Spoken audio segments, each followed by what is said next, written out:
Video like जरूर कर लीजिए और ऐसे वीडियो लगातार फ्री में पाने के लिए चैनल को तुरंत सब्सक्राइब कर लीजिए और बेल आइकन को जरूर टैप कर लीजिए ताकि आगे भी सारे वीडियो आपको मिलते रहे। यूट्यूब में फॉलो करते हैं तो प्लीज ये वाला फ्री टेलीग्राम चैनल जरूर ज्वाइन कर लीजिएगा। सारे नोटिफिकेशन सारे अपडेट यहीं पे आते हैं, ध्यान रखिए। नमस्कार दोस्तों, स्वागत है आप सभी का आर बाई स्टडी फॉर सिविल सर्विसेज पर। मैं अलका पांडे। तो दोस्तों हम लोग देख रहे हैं पॉलिटी की लिस्टिंग, जो आपकी यूपी पीसीएस की परीक्षा, आर का एग्ज़ाम हुआ, बीपीएससी एग्ज़ाम है, इसके अलावा एमपी पीसीएस है, राजस्थान पीसीएस है, उत्तराखंड पीसीएस है, इन सभी के लिए बहुत ही ज़्यादा इम्पॉर्टेंट है। तो अभी तक हमने पॉलिटी लिस्टिंग में बहुत सी चीज़ें पढ़ी। आज हम लोग पढ़ेंगे संविधान के संशोधित प्रावधान। ठीक है, सबसे पहले देखिए, प्रथम संशोधन अधिनियम 1951 में आया। इसमें सामाजिक और आर्थिक तथा पिछड़े वर्गों की उन्नति के लिए विशेष उपबंध बनाने के लिए, कानून की रक्षा के लिए संपत्ति अधिग्रहण आदि की व्यवस्था, भूमि सुधार एवं न्यायिक समीक्षा से जुड़े अन्य कानून को 9वीं सूची में जोड़ा गया। ये मोस्ट इम्पॉर्टेंट है। प्रथम संशोधन अधिनियम से संबंधित जो 9वीं सूची है वो बहुत ही ज़्यादा इम्पॉर्टेंट है। इसके अलावा इसमें ये देखिए, राज्य ट्रेडिंग और राज्य द्वारा किसी व्यापार या व्यवसाय के राष्ट्रीयकरण को केवल इस आधार पर अवैध नहीं घोषित किया जा सकता कि यह व्यापार या व्यवसाय के अधिकार का उल्लंघन करता है। तो ये सारी चीज़ें मिला जुला करके प्रथम संशोधन अधिनियम 1951 में है, जिसमें सबसे ज़्यादा इम्पॉर्टेंट है भूमि सुधार एवं न्यायिक समीक्षा से जुड़े अन्य कानून को 9वीं अनुसूची में जोड़ा गया। ठीक, फिर द्वितीय संशोधन अधिनियम 1952 में आया। इसमें लोकसभा में एक सदस्य के प्रतिनिधित्व को 75,000 लोगों से अधिक किया गया। तृतीय संशोधन अधिनियम 1954 में संसद को खाद्य पदार्थ, पशु चारा, कच्चा कपास, कपास के बीज, कच्चे जूट के उत्पादन, आपूर्ति और वितरण पर नियंत्रण के लिए लोकहित में शक्तिशाली बनाया गया। फिर चौथा जो अधिनियम 1955 में आया, इसमें निजी संपत्ति के अनिवार्य अधिग्रहण के स्थान पर दी जाने वाली क्षतिपूर्ति की मात्रा को न्यायालय की जांच से बाहर किया गया। ठीक है, इसके अलावा किसी व्यापार को राष्ट्रीयकृत बनाने के लिए राज्यों को अधिकार, और 9वीं सूची में जो 9वीं सूची थी भूमि सुधार न्यायिक समीक्षा से जुड़े हुए कानून से संबंधित, इसमें कुछ और अधिनियमों की बढ़ोतरी की गई 9वीं अनुसूची में। पांचवा संशोधन अधिनियम, इसमें राष्ट्रपति को शक्ति प्रदान की गई कि वह राज्य के क्षेत्र सीमा और नामों को प्रभावित करने वाले प्रस्तावित केंद्रीय विधान पर अपने मत देने के लिए राज्य मंडलों हेतु समय सीमा का निर्धारण करे। इतना इम्पोर्टेंट नहीं है कोई, ध्यान दीजिएगा, जो जो ये हाईलाइटेड चीज़ें हैं वही ज़्यादा इम्पॉर्टेंट है। ठीक, आगे बढ़ते हैं। छठा संशोधन अधिनियम ये कहता है कि केंद्रीय सूची में नए विषयों का जुड़ाव, जैसे अंतर्राज्यीय व्यापार हुआ, वाणिज्य के तहत वस्तुओं की खरीद बिक्री पर कर और इस संबंध में राज्य की शक्तियों पर पाबंदियां, ये छठा संशोधन अधिनियम जो था 1956 का, उसमें ऐड किया गया। सातवां संशोधन अधिनियम 1956 में आया। इसमें जो राज्यों के 4 वर्ग थे, भाग क, भाग ख, भाग ग और घ, इसकी समाप्ति कर दी गई और इनके स्थान पर 14 राज्य और 6 केंद्र शासित प्रदेशों को स्वीकृति दी गई। मोस्ट इम्पॉर्टेंट है, आपके एग्जाम में पूछा जाता है। ठीक है, राज्य के 4 वर्गों की समाप्ति की गई है 7वें संशोधन अधिनियम 1956 में, और इस अधिनियम के समय नए कितने 14 राज्य बने और 6 जो है केंद्र शासित प्रदेश बने। ठीक है, 8वां संशोधन अधिनियम 1960, इसमें अनुसूचित जाति और जनजाति को आरक्षण व्यवस्था में विस्तार किया गया। ठीक है, और बाकी आंग्ल भारतीय प्रतिनिधि लोकसभा और विधानसभाओं में 10 वर्ष के लिए बढ़ोतरी की गई। 9वां संशोधन अधिनियम, इसमें भारत पाकिस्तान समझौते 1958 के अनुसार पाकिस्तान को बेरूबाड़ी संघ यानी पश्चिम बंगाल स्थित इसके भारतीय राज्य क्षेत्र का समर्पण। ठीक है, 10वां संशोधन अधिनियम 1961 जो है ये दादरा और नगर हवेली को भारतीय संघ में जोड़ना है। 11वां संशोधन अधिनियम ये उपराष्ट्रपति की निर्वाचन प्रणाली से संबंधित है। ठीक है, आगे 12वां संशोधन अधिनियम जो है गोवा, दमन और दीव का भारतीय संघ में शामिल होना। आगे बढ़ते हैं। 13वां संशोधन अधिनियम 1962, नागालैंड को राज्य का दर्जा।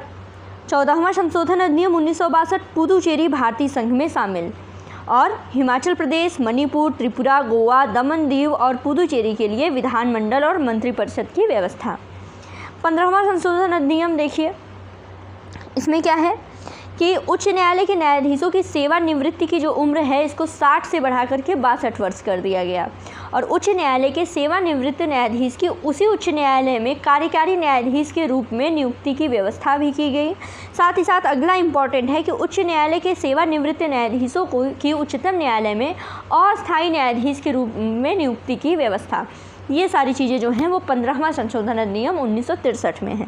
ठीक, अब आगे बढ़ते हैं। 16वां संशोधन अधिनियम 1963, इसमें राज्य को वाक अभिव्यक्ति स्वतंत्रता, शांतिपूर्वक और निरायुध सम्मेलन, राष्ट्र की संप्रभुता और अखंडता के हितों में संगम मनाने के अधिकारों पर उससे संबंधित है। ठीक है, आगे 17वां संशोधन अधिनियम जो है ये यदि भूमि का बाजार मूल्य बतौर मुआवजा न दिया जाए तो व्यक्तिगत हितों के लिए भू अधिग्रहण जो है प्रतिबंधित। ठीक है, जो कि ये इन सबसे संबंधित अनुसूची कौन सी थी, 9वीं अनुसूची में कुछ और नियमों को बढ़ा दिया गया। आगे बढ़ते हैं। 18वां संशोधन अधिनियम, 18वां संशोधन अधिनियम जो है इस शक्ति को स्पष्ट किया गया कि संसद को राज्य निर्माण का अधिकार है और ये भी स्पष्ट किया गया कि 2 राज्यों को जोड़ने और पृथक करने का अधिकार भी उसी में निहित है, यानी संसद में निहित है। 19वां संशोधन अधिनियम 1966 में, इसमें निर्वाचन अधिकरणों की व्यवस्था समाप्त और उच्च न्यायालयों को निर्वाचन याचिका पर सुनवाई की शक्ति प्रदान। 20वां संशोधन अधिनियम, उत्तर प्रदेश में कुछ जिला न्यायाधीशों की नियुक्ति को वैधता। ठीक है, जिनको उच्चतम न्यायालय ने अवैध घोषित किया था। 21वां संशोधन अधिनियम मोस्ट इम्पॉर्टेंट है। इसमें सिंधी भाषा को 8वीं अनुसूची में 15वीं भाषा के रूप में शामिल किया गया। ठीक है,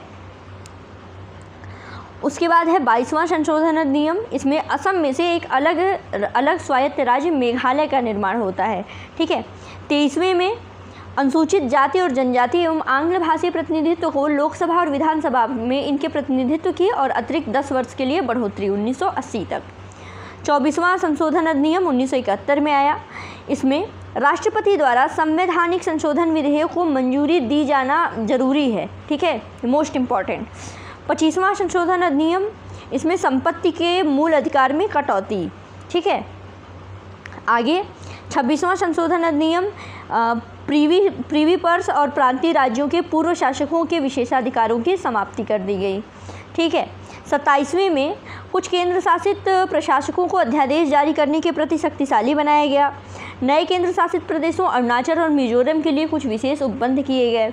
28वें में ICS अधिकारियों के लिए विशेषाधिकारों को समाप्त करके संसद को उनकी सेवा शर्तें तय करने का अधिकार। 29वां संशोधन अधिनियम 1972, 9वीं अनुसूची में 2 केरल भू सुधार अधिनियमों को शामिल किया गया। 30वें में क्या है, नागरिक अधिकार संबंधित मामले में उच्चतम न्यायालय में अपील के लिए 20,000 रुपये की ज़रूरत खत्म। ठीक है, 31वां जो संशोधन अधिनियम है, इसमें लोकसभा की सीट को 525 से बढ़ा करके 545 किया गया, मोस्ट इम्पॉर्टेंट है। ठीक है, उसी तरह 32वें में आंध्र प्रदेश में तेलंगाना के क्षेत्रों की आकांक्षा के अनुसार उनकी संतुष्टि के लिए विशेष उपबंध। 33वें में संसद या विधानमंडल के अध्यक्ष या सभापति के द्वारा किसी सदस्य के इस्तीफे को मंजूर करने की व्यवस्था। ठीक है, 34वें में है 9वीं अनुसूची में कुछ और अधिनियम शामिल किए गए, हटाइए। 35वां संशोधन अधिनियम इम्पॉर्टेंट है। इसमें सिक्किम की संरक्षण व्यवस्था को बर्खास्त करते हुए उसे भारतीय संघ का सहयोगी राज्य बनाया गया। और 36वां जो है ये भी इसी से संबंधित है कि सिक्किम को भारतीय संघ का पूर्ण राज्य बना करके 10वीं अनुसूची को समाप्त कर दिया गया। ठीक है, तो 35वां संशोधन अधिनियम में क्या था, सिक्किम सहयोगी राज्य बना था और 36वें में पूर्ण राज्य बन गया। 37 में है अरुणाचल प्रदेश के लिए विधानसभा और मंत्रिपरिषद की व्यवस्था। आगे बढ़ते हैं। 38वां संशोधन अधिनियम 1975, इसमें राष्ट्रपति के द्वारा आपातकाल की घोषणा गैर वाद योग्य घोषित हो गई। ठीक है, 39वें में राष्ट्रपति, उपराष्ट्रपति, प्रधानमंत्री, लोकसभा अध्यक्ष से संबंधित विवादों को न्यायालय के क्षेत्राधिकार के बाहर रखा गया। ठीक है, 40वें में संसद को समुद्री जल, महाद्वीपीय मग्न तट, विशिष्ट आर्थिक क्षेत्र, भारत के समुद्री जोनों की सीमाओं के समय समय पर निर्धारण की शक्ति। 41वें में राज्य लोक सेवा आयोग और संयुक्त लोक सेवा आयोग के सदस्यों की जो आयु सीमा है वो बढ़ा करके 60 से 62 कर दी गई। इम्पॉर्टेंट है ये। 42वां संशोधन अधिनियम 1976 बहुत ही ज़्यादा इम्पॉर्टेंट है। इसको मिनी कॉन्स्टिट्यूशन भी कहा जाता है। इसमें देखिए सबसे पहले तो प्रियम्बल में 3 शब्द जोड़े गए, समाजवादी, धर्मनिरपेक्ष और अखंडता, ठीक है। और इसको जो है स्वर्ण सिंह समिति के सिफारिशों के द्वारा इसको किया गया। दूसरी चीज़ इसमें आई 42वें में कि नागरिकों के द्वारा मूल कर्तव्यों को जोड़ा गया, नया भाग 4 क लाया गया। और राष्ट्रपति को कैबिनेट की सलाह के लिए बाध्यता भी 42वें संविधान संशोधन में है। फिर प्रशासनिक अधिकरणों एवं अन्य मामलों पर अधिकरणों की व्यवस्था, और 1971 की जनगणना के आधार पर 2001 तक लोकसभा सीटों और राज्य विधान सभा सीटों को निश्चित किया गया, ठीक। आगे बढ़ते हैं। इसमें देखिए बहुत ढेर सारी चीज़ें हैं 42वें में। अगला है सांविधिक संशोधन को न्यायिक जांच से बाहर किया गया। न्यायिक समीक्षा और रिट न्याय क्षेत्र में उच्चतम और उच्च न्यायालयों की शक्ति में कटौती की गई। लोकसभा और विधानसभा के कार्यकाल में 5 से 6 वर्ष की बढ़ोतरी की गई, लेकिन देखिए इसको 44वां जब संशोधन आएगा फिर से 5 वर्ष कर दिया जाएगा। निदेशक तत्वों के कार्यान्वयन हेतु बनाई गई विधियों को न्यायालय के द्वारा इस आधार पर अवैध घोषित नहीं किया जा सकता कि ये कुछ मूल अधिकारों का उल्लंघन है। और संसद को राष्ट्र विरोधी कार्यकलापों के संबंध में कार्यवाही करने के लिए विधियां बनाने की शक्ति दी गई, और ऐसी विधियां मूल अधिकारों पर अभिभावी होंगी। 3 नए नीति निदेशक तत्व जोड़े गए, अर्थात समान न्याय और निःशुल्क विधिक सहायता, उद्योगों के प्रबंध में कर्मकारों का भाग लेना, पर्यावरण का संरक्षण तथा संवर्धन और वन तथा वन्य जीवों की रक्षा। ये 3 DPSP भी जोड़े गए, ठीक है। फिर भारत के किसी एक भाग में राष्ट्रीय आपदा की घोषणा, राज्य के राष्ट्रपति शासन के कार्यकाल में एक बार में 6 माह से 1 साल तक की बढ़ोतरी, ठीक है। और 5 विषयों का राज्य सूची से समवर्ती सूची में स्थानांतरण भी हो गया, ये भी इम्पॉर्टेंट है। एक तो शिक्षा, वन्य जीवों तथा पक्षियों का संरक्षण, नाप तौल और न्याय प्रशासन एवं उच्चतम और उच्च न्यायालय के अलावा सभी न्यायालयों का गठन और संगठन, ठीक है। कोरम की जो आवश्यकता होती है संसद और विधानमंडल में, उसकी समाप्ति कर दी गई। और संसद को यह निर्णय लेने की शक्ति प्रदान की गई कि समय समय पर अपने सदस्यों और समितियों के अधिकार और विशेषाधिकारों का निर्धारण करें। अखिल भारतीय विधिक सेवा के निर्माण की व्यवस्था की गई, और सिविल सेवक को दूसरे चरण पर जांच के उपरांत प्रतिवेदन के अधिकार को समाप्त करके अनुशासनात्मक कार्यवाही को छोटा किया गया, ठीक। इसमें देखिए 42वां आपने देखा बहुत ही ज़्यादा इंपॉर्टेंट है, मैंने बता दिया। सबसे पहले तो मिनी कॉन्स्टिट्यूशन कहा जाता है। साथ ही साथ में देखिए इसमें प्रियम्बल में 3 वर्ड जोड़ दिए गए, समाजवादी, धर्मनिरपेक्ष, अखंडता, मूल कर्तव्यों को जोड़ा गया, ठीक है। राष्ट्रपति को कैबिनेट की सलाह के लिए बाध्यता दी गई। संवैधानिक जो भी संशोधन है उनको न्यायिक जांच से बाहर रखा गया, ठीक है। लोकसभा विधानसभा के कार्यकाल में 5 से 6 वर्ष की बढ़ोतरी कर दी गई, ठीक है। और DPSP जोड़े गए 3, और 5 विषयों को राज्य सूची से समवर्ती सूची में स्थानांतरण किया गया। तो ये सारी चीज़ें 42वें संविधान संशोधन में हैं।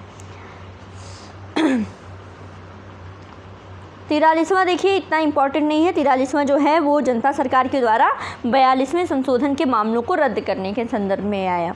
मोस्ट अगला इम्पॉर्टेंट आता है आपका 44वां संशोधन अधिनियम 1978, ठीक है।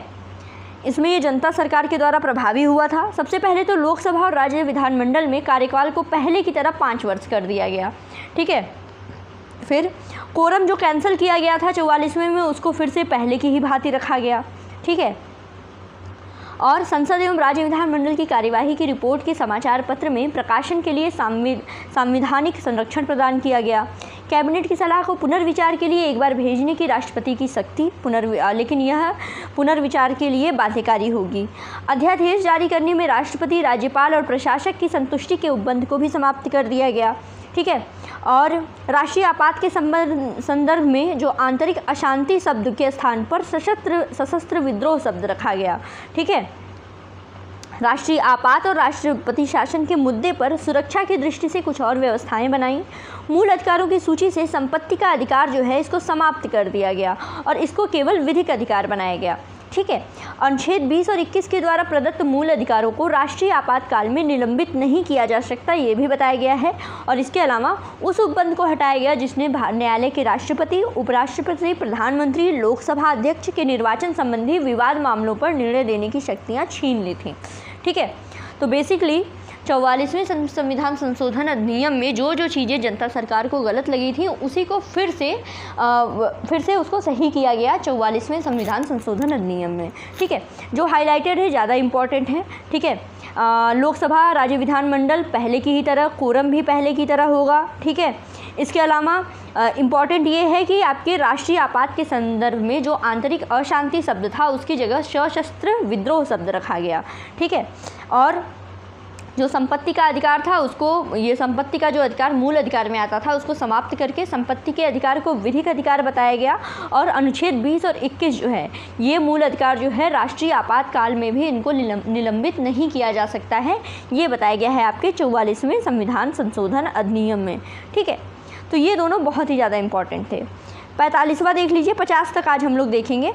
45वां संशोधन अधिनियम जो है इसमें अनुसूचित जाति और जनजाति के लिए आरक्षण और लोकसभा, मतलब ये सारी चीज़ें ये 10 वर्ष के लिए और बढ़ा दी गई, 1990 तक, इम्पॉर्टेंट नहीं है। 46वां संशोधन अधिनियम, इसमें राज्य की विधियों में कमी को समाप्त करने और बिक्री कर बकायों को वसूलने में समर्थ बनाया गया और कुछ वस्तुओं पर एक समान कर दर की व्यवस्था। 47वें संशोधन अधिनियम में 9वीं अनुसूची में कुछ भू सुधार अधिनियमों को जोड़ा गया, इंपॉर्टेंट नहीं है। 48वें में पंजाब में राष्ट्रपति शासन को ऐसे विस्तार हेतु 2 विशेष शर्तों को पूरा किए बिना 1 वर्ष से अधिक अवधि के लिए बढ़ाया जाना। 49वें में है त्रिपुरा में स्वायत्त जिला परिषद को संवैधानिक मंजूरी। और 50वें संशोधन अधिनियम 1984 में असूचना संगठनों, सशस्त्र बलों या असूचना हेतु स्थापित दूर संचार प्रणालियों में कार्यरत व्यक्तियों के मूल अधिकारों को प्रतिबंधित करने की संसद की शक्ति। ठीक है, तो ये हमने 50 देख लिए और नेक्स्ट हम अगले वीडियो में देखेंगे। बाकी पढ़ते रहिए। God bless you all.